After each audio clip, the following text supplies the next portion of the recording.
வழி நடத்துகிறவரும் ஜீவிக்கிறவரும் நாங்கள் சேவிக்கிறவருமாயிருக்கிறார் எங்கள் அப்பனே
என்னது இளைய மகனா? அப்ப நம்ம இவரை பத்தி தான் இல்லடா. இல்லையா? நம்ம ஆண்டவராகிய இயேசு கிறிஸ்து ஊழியக்காரத்து சொல்லுவோம் எங்களுக்கு பாட்டு வழியாக சொல்ற. என்னடா பாட்டு வழியாவா? பாட்டு இல்லடா, பாட்டு வழியாக. ஓ, பாட்டு வழியாவா? சொல்லுங்களே சொல்லுங்க. ஒரு மனுஷனுக்கு 2 குமாரர்கள் இருந்தார்கள். அந்த மனுஷன் எப்படிப்பட்டவன் தெரியுமா? எப்படிப்பட்டவனே? பெரிய ஆளா இருப்பாரோ? பஞ்சாயத்து பெரிய தலைவர் அண்ணே. டேய் அமைதியா இருந்து கதையை கேளுங்கடா. வாயப்பாரு சொல்றேன்டா. அப்பா ஒரு பேர் பெற்ற செல்வந்தர். அந்த குடும்பத்தில் மூத்தவர் அழகான ஆண் பையன். ஆஹா, அழகான ஆண் பையன். என்ன மாதிரி? ஆமா, முகத்தை பாரு, முகர கட்டைய பாரு. போறாம இளையவன அழகான பையன் தான். ஆமாமா, என்ன மாதிரி ஒன்ன மாதிரி தான். தருதலையா? 2 பிள்ளைகள் ரொம்ப செல்லமானதாரு. சரி, எப்படி தெரியுமா? எப்படி அண்ணே? ஆஸ்திரேலியா செல்வந்தர் ஒருவருக்கு பணமும் பரகம் வீட்டிலே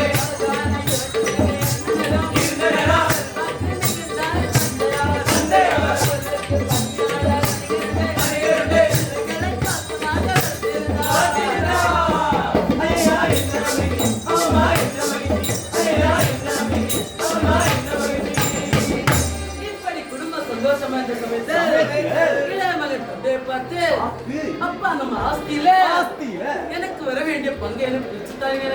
ஆமா, நியாயமா தானே கேட்டான். அப்ப என்னோட ஆஸ்தி அப்படி நானும் கேட்டா நல்லா இருந்திருக்குமே. நீ ஓடி போ, உனக்கு அப்பா அறுவடை தீக்கிட்டு இருக்காரு. நீ ஓடி போ, உங்க அப்பா துப்பாக்கி ரெடி பண்ணிட்டு இருக்காரு. தந்தையானவர் அதிர்ந்து போன. ஐயோ, அன்பான மகனே, உன்னுடைய உனக்கு தருவேன் தக்க சமயத்தில். இப்ப என்னுடனே உனக்கு வேண்டியதெல்லாம் இங்க இருக்கிறதல்லவா?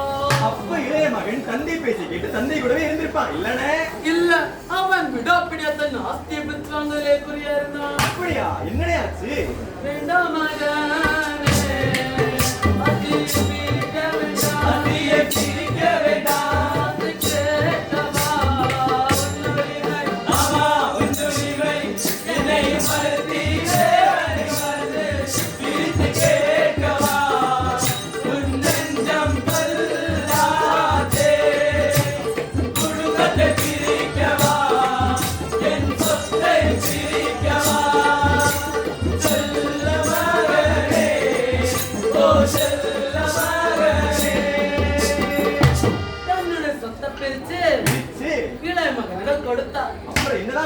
சொத்தை பிரிச்சு வாங்கிக் கொண்டு ஜாலியாக பட்டணாக்கி புறப்பட்டான்.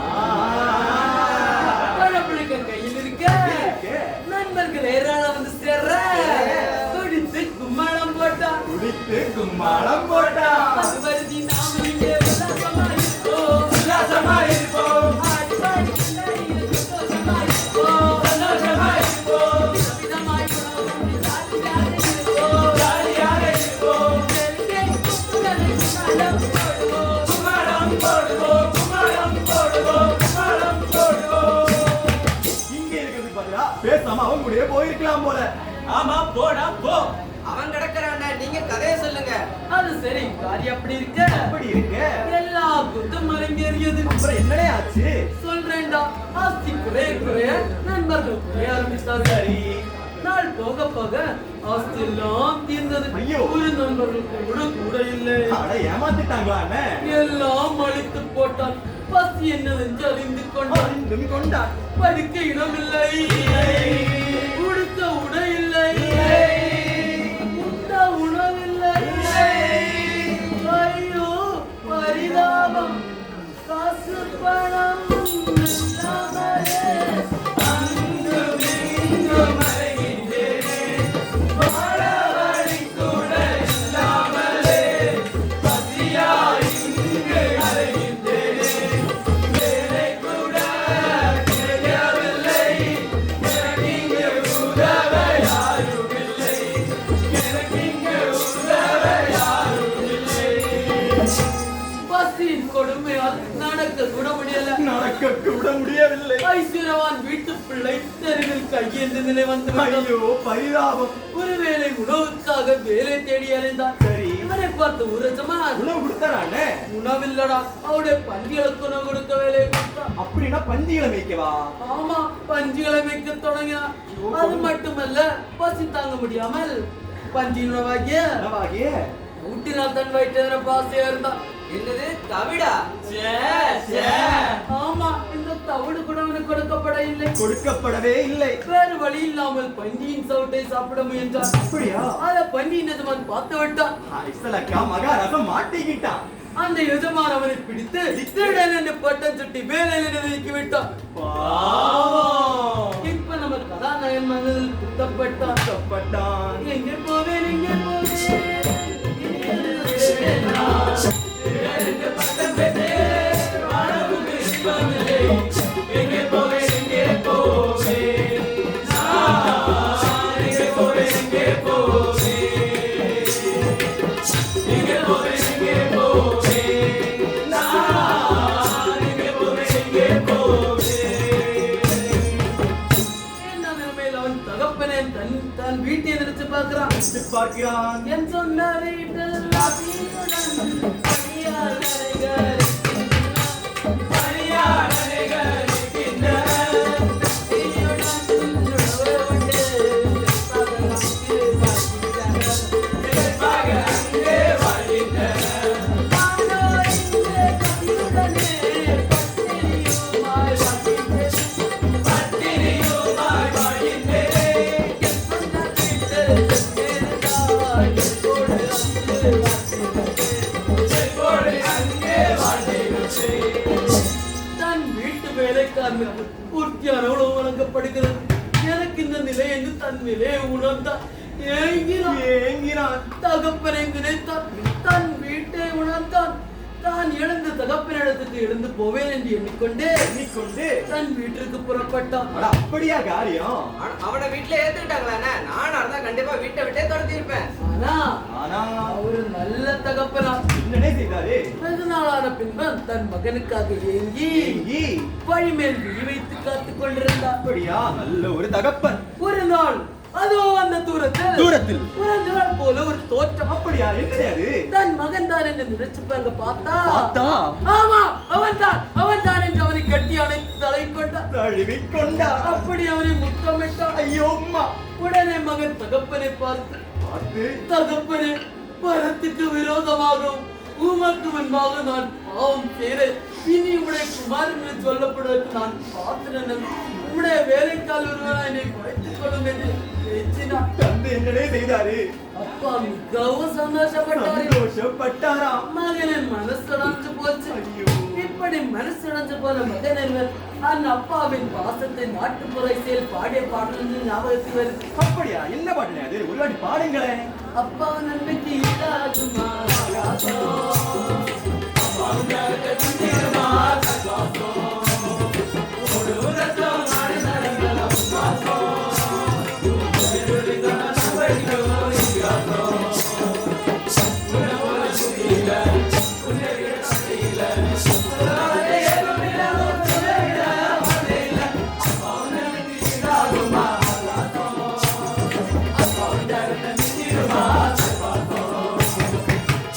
தன் வேலைக்காரனை கூப்பிட்டார். கூப்பிட்டார். கொடுத்த கண்ணை அடித்து அடித்து விருந்து ஒன்றை வைக்க எண்ணினான். ஆ. தன் குமாரன் மறித்தான். மரித்தான். திரும்ப உயர்த்தான். உயிர்த்தான். காணாமல் போனான். இப்போ காணப்பட்டான். விருந்தை சபாஷ். ஆயத்தப்படுத்தினான். விருந்து ஆயத்தம். என் மகன் திரும்பி வந்தான். அவனுக்கு நல்ல வசீகரம். அவனுக்கு நல்ல வசீகரம். பாதத்தை மறியுங்கள். பாதத்தை மறியுங்கள். என் மகன் திரும்பி வந்தான். நல்ல விருந்தை ஒன்றை செய்திடுங்கள். ஒட்டகத்தை அடித்து முடித்த சந்தோஷமாயிருங்கள். முடித்த சந்தோஷமாயிருங்கள்.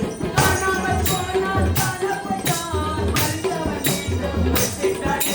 மறித்தவன் மீண்டும் உயிர்த்திட்டானே. சந்தோஷத்தோடு கொண்டாடுவோம். மகிழ்ந்து நாமும் கண்டுகொள்வோம். மகிழ்ந்து நாமும் கைகூறுவோம். போட தானே தானே தந்தானே தானே தானே தானே தந்தானே தானே தானே தந்தானே தானே தானே தந்தானே. ஆமா, என்ன சந்தோஷம். இப்படிதான் மனம் திரும்புகிற ஒரு பாவி நிமித்தம் பரலோகத்தில் மிகுந்த சந்தோஷம் உண்டாகும். சரி.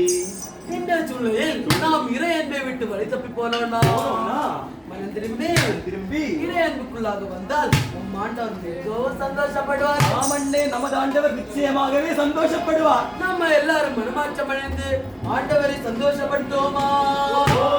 அப்படியே மறந்துடுவோமே. அப்படியானால் நம்மோடு இருக்கின்ற இறைவனுக்கும் நிகழ்ச்சி அரிசித்த அன்பானவர்களுக்கு நிகழ்ச்சியை சொல்லி முடிக்கலாமா?